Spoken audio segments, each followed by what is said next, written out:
Thank you, Admin. Good morning po, Barangay Marulas. Morning! Yan, gising na po tayo. So, medyo bayani po munang bumati ako ng happy birthday sa mga purok. Dagdag ko ito sa bate. March 7, Rico Cruz, palakpakan po natin, happy birthday. Mariano Liaño, 15, happy birthday. Kahapon. At Abilino Bumanlag, ayan, happy birthday. Birthday mo. At sa katapusan po at 30, si Bienvenido Cruz, happy birthday. So, noong pong nakaraan linggo, bilang chairman po ng Committee on Justice and Ethics, ay naganap na po yung pagpupulong, unang pagpupulong ng mga purok. Kaya lang, parang nakakalungkot dahil ipinustpone nila yung eleksyon ng pamimili ng overall coordinator nila at dalawang vice coordinator. Pinaspone niya para dumami, mukhang ganun pa rin ang bilang natin. Mukhang hindi pa rin nadagdagan. Diba? So siguro ang aking hiling lang sa pansamantalang naitalagang overall coordinator na si Purok Lagoy, Efren, ay pagsikapan natin mabuo yung 42 at pansamantala na naman natin ibinbin muna yung eleksyon. Siguro po sa ikalawang Lunes ng buwan ng Abril ay ituloy po natin yung eleksyon at admin, pakiasistihan sila na makompleto yung 42. Para naman po sa Committee on Justice, ngayon po ay nasa kapatid ko yung minutes of the meeting natin at gayon din po yung ating notice of the meeting. Ang pipirma po nito ngayon ay ng minutes of the meeting ay si Tita Angie na siyang nag-preside ng meeting nung nakaraan. Subalit ang ating notice of the meeting ay si Kaiking po ang pipirma. So gawin mo natin detalyado yung announcement sa ating barangay assembly. Nabigyan po ako ng pagkakataong magkausap kami ni Kapitan kahit sandali, nakita ko kami. So ang barangay assembly po natin ay pinali na.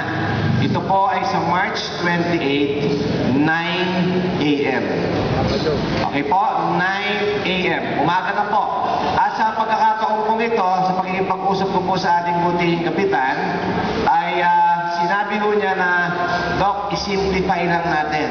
Nangangahulugan na ang magsasalita lamang po ng pag-uulat patungkol sa accomplishment ng barangay ay walang iba kundi si Kapitan. Lamang, siyempre, bibigyan mo kami ng pagkakataon ni Kapitan na bumati kahit 2 minuto. Pero ang pag-uulat po, si Kapitan lang po ang gaganap. So, inaasahan po na sana kung magdadala lang kayo ng tagsa-10, no? Ng mga subordinates ninyo, mga purok natin, dapat hindi lang 10. Kasi sa inyo ho nakarelay yung attendance, mga kamag-anak natin taga Marulas, tamang-tama po, sasalubungin natin si Kapitan next week ng mahusay na pagpapakita ng suporta sa kanya para ho pagdating ho ng 28 nakaredy po tayong lahat. Yung pong report ay inaasahan po natin nakahanda na ngayong araw na ito sapagkat pinakiusapan po natin si Sex, si Tres at si Admin na 13 ay tapos na po yung ulat ni Cap. Dahil po, ang i-report naman dito ay July 1 to December 31. Nangangahulugan lamang dahil anticipated po yung date ng Barangay Assembly, madali na pong kolektahin yung compilation. Tinatawagan ko rin po ang complaint desk office na mangyaring ibigay na ho sa akin yung tally, no? Nung mga kasong hinarap, mga resulta na kung ito ay na-dismiss, na-binbin o ongoing, paki-ready lang po at makikipag-ugnayan po sa inyo ang aking kapatid. So inaasahan po natin na sa Lunes ay naririto na po ang ating mabait na Kapitan. Nakita po kami medyo in pain pa siya, no? Normal lang po yun kasi po sabi ko nga kahit po ordinaryong galos, no? Yung kay Kap hindi naman galos, no? Masakit po yun, parang nasaksak siya, no? So sabi ko, Kap, mawawala rin yan dahil yan ay pain secondary to post-op, no? So asahan po natin na sa Lunes ay nalilito na si Kapitan, salubungin po natin siya na higit na mas maraming attendance at sa bilang pangwakas po, maraming salamat po muli sa suportang ibinigay po ninyo sa akin habang ako inyong OIC. Yun hong nababalitang medyo hindi pagkakasundo ng mga kagawad ay ay ginawan ko na po ng solusyon.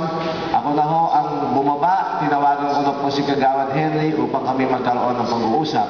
At inaasahan ko po na sa darating pong Huwebes ay muli na pong makukumpleto yung set of kagawads na sa gayon ay maiayos na po. Yun pong budget ng 2009 and at the same time, mapinali po yung report po para sa Barangay Assembly. Muli po, salamat at magandang umaga po sa inyo.